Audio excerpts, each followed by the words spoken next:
নেন কফি খান। তুমি বানিয়েছো? হ্যাঁ আমি বানাইছি। কেন আপনি ভাবছিলেন যে আপনার আদরের বউ সে বানায় নিয়ে আস? স্বামীর বউ এই বাসায় নাই। নেন খান। আমি কফি খারাপ বানাই না, খেয়ে দেখে বিষ মিশায় দেই না। আচ্ছা আমি কি খুব খারাপ মানুষ? শুনেন, আমার বড় ছেলেরে আমি আদর করি কারণ সে ইনকাম করে, সারাটা দিন অনেক পরিশ্রম করে, তারে আদর করতেই হবে। ওইটুকু আদর তার প্রাপ্য। এইটা কোনো পক্ষপাতিত্ব না। ছোট ছেলের বকা দেই, আমি চাই স্বামীর নিজের পায়ে দাঁড়াক, ফাহাদের কাছে ছোট হয়ে না থাকুক, তার জীবনটা সুন্দর হোক, সে যেন বড় গলায় কথা বলতে পারে।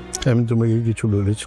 কিছু বলতে হয় না, আপনার নীরবতাই সব বইলা দিতেছে। নীরব থেকেই সবকিছু বলে দেওয়া যায়। বড় বউটারে আদর করি, সবাই ভাবে ধনির দুলালি, তাই বড় লোকের মেয়েদেরকে আদর করতে হয়, ওইটাও তার প্রাপ্য। ছোট বউ তারে বকাঝকা করি, তাকে দিয়ে কাজ করাই, কারণ আমি বুঝে গেছি এই মেয়েটা সংসারী, সংসারটা সে ভালো বুঝবে। রান্নাঘরের দায়িত্বটা তার হাতে তুলে দিছিলাম। রান্নাঘরের দায়িত্ব কারো হাতে তুলে দেওয়া মানে তারে বুঝায় দেওয়া যে এই সংসারটা তোমার, এই সংসারের কর্ত্রী। কিন্তু বুঝে নাই, বোকারা বুঝে নাই। সবাই ভাবছে আমি সংসারে ভাঙন ধরাই। আমি যে কত কৌশলে এই সংসারটারে বাঁচায় রাখতে চাইছি সেটা কেউ বুঝে না।